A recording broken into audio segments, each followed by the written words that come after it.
Practice বলেন বা এক লেভেলের মানুষজনই খালি প্র্যাকটিসে আসছে, সব ধরনের ছেলেরা আসছে না। এখানে আমরা যে জিনিসটা করতে পারি, আমার কাছে মনে হয় খসরু আঙ্কেল, ইসরাউল ভাইরা যে জিনিসটা হেল্প করতে পারে, যে ওই এনভায়রনমেন্টটা ক্রিয়েট করে দেয় যেখানে সব ধরনের ছেলে, ওটা একজন বড় ব্যবসায়ীর ছেলে হোক না কেন বা একজন রিক্সা চালকের ছেলে হোক না কেন, ওখানে এসে সে যেরকম প্র্যাকটিস করতে পারে।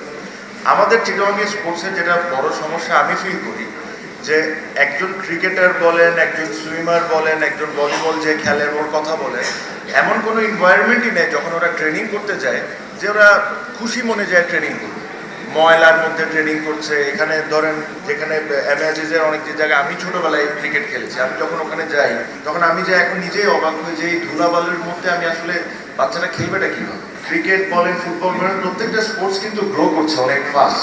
আমরা ফর সাম রিজন এই চিটাগংয়ে এই জিনিসগুলো ওদেরকে ফ্যাসিলিটিস দিতে পারছি, যে একটা ছেলে যে দৌড়াইতে যাবে, ফর এক্সাম্পল সে যে কোনো কেউ হইতে পারে, যে কোনো স্পোর্টসে 20টা মিনিট সে দৌড়াইতে যাবে, সে ওই এনভায়রনমেন্টের জন্য হয়তো 18 মিনিট দৌড়াচ্ছে, কিন্তু ওই এনভায়রনমেন্ট যদি আমরা ভালো করে দিই, দেখবেন যে 20 মিনিটের জায়গায় কিন্তু সে 22 মিনিট দৌড়াচ্ছে। এই 2 মিনিটই কিন্তু একটা অর্ডিনারি প্লেয়ার থেকে বেটার প্লেয়ার করে ফেলতে পারে। তো এই জিনিসটা আমি আপনাদের কাছে রিকোয়েস্ট করবো যে আল্লাহ যদি আপনাদের কোনো সুযোগ দেয়, এই জিনিসগুলো আমাদের স্পোর্টসম্যানদের জন্য আপনাদের করে দিতে হবে, যে এনভায়রনমেন্ট ক্রিয়েট করে দিতে হবে যেখানে আমাদের ছেলে মেয়ে সবাই যায় ওই পরিশ্রমটা করুক, করে বাংলাদেশের জন্য নাম করে আনুক, চিটাগংয়ের জন্য নাম করে আনুক।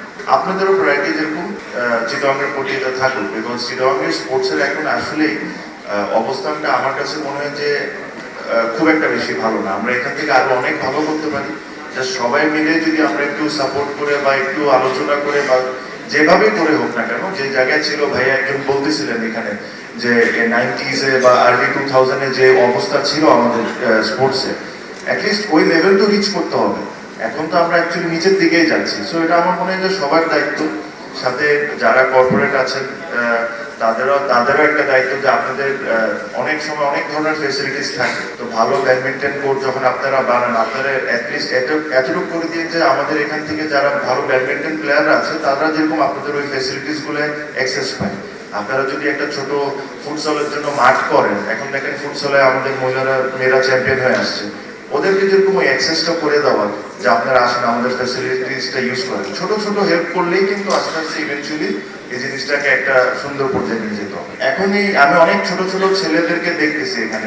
আমি আপনাদেরকে একটা জিনিস বলবো, যে আপনারা প্রশ্ন করেন আপনারা কি সমস্যা ফিল করতেছেন একটা একাডেমিতে যায় প্র্যাকটিস করার জন্য। এটা ক্রিকেট হইতে পারে, ফুটবল হইতে পারে, যে কোনো স্পোর্টস হইতে পারে। তো এই জিনিসটা জানা আমাদের জন্য খুব ইম্পর্টেন্ট। ইমরুলের বিষয়টা আমি জানি, কারণ ইমরুল আমার সাথে খেলছে, ওই লেভেলে কি সমস্যা ওটা আমি ভালো করে জানি। বাট যারা 2000 টাকা, 500 টাকা, 1000 টাকা দিয়ে একাডেমিতে ভর্তি হচ্ছেন, তারা কি সমস্যা ফিল করছেন, এই জিনিসটা আমাদের জন্য জানাটা খুব ইম্পর্টেন্ট।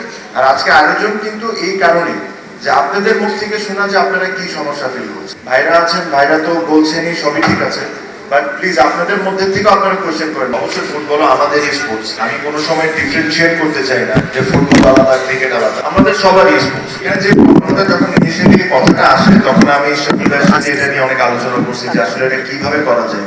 অ্যাটলিস্ট ক্রিকেটের মৌসুমে ক্রিকেটটা ছিল, বাকি সব সময় ওখানে সব ধরনের স্পোর্টস হোক, সমস্যা নেই। ইনিশিয়ালি এটাকে একটু আটকানো হয়েছিল, যেটা ইসরাউল ভাই হয়তো জানেন না, বাট রিসেন্টলি এটা মনে হয় খুব সম্ভব ফুটবলকে দিয়ে দেওয়া হয়েছে। বাট প্রবলেমটা হলো যে জিনিসটা, যে ফুটবলকে দিয়ে ফুটবলও ডেডিকেটেড মাঠ থাকা উচিত, এটা আমিও মনে করি। বাট প্রবলেমটা হলো ক্রিকেটে, যে আমাদের একটা ক্রিকেটের মাঠ আছে, ইন্টারন্যাশনাল স্টেডিয়াম একটা আছে, বাট ওখানে লিগ খেলতে দেয় না, বা ওখানে যে ছেলেগুলা যায় যে একটু দৌড়াদৌড়ি করবে বা প্র্যাকটিস করবে, ওই সুযোগ সুবিধা তাদেরকে করতে দেন। তো যদি ওখানে লিগও খেলতে দিবেন না, আপনারা ছেলেদেরকে প্র্যাকটিসও করার সুযোগ সুবিধাও করে দিবেন না, খালি ইন্টারন্যাশনাল ম্যাচে খেলবেন, চিটাগংয়ের যে ক্রিকেটাররা আছে এটা প্র্যাকটিসটা করবে কই, খেলবে না। তো আমার কাছে মনে হয় যখনই এই ধরনের সিদ্ধান্ত আমাদের যারা বড়রা আছেন ওনারা যখন নেন, তখন এই জিনিসটা ওনাদের মাথায় থাকা উচিত, যে ঠিক আছে আপনি ফুটবলকে ডেডিকেটেড দিয়ে দিচ্ছেন, যেটা আমিও মনে করি তাদের দরকার, বাট অল্টারনেটিভ হিসাবে আপনি ক্রিকেট বা অন্য স্পোর্টসকেও তো একটা ডেডিকেটেড স্টেডিয়াম করে দিতে হবে।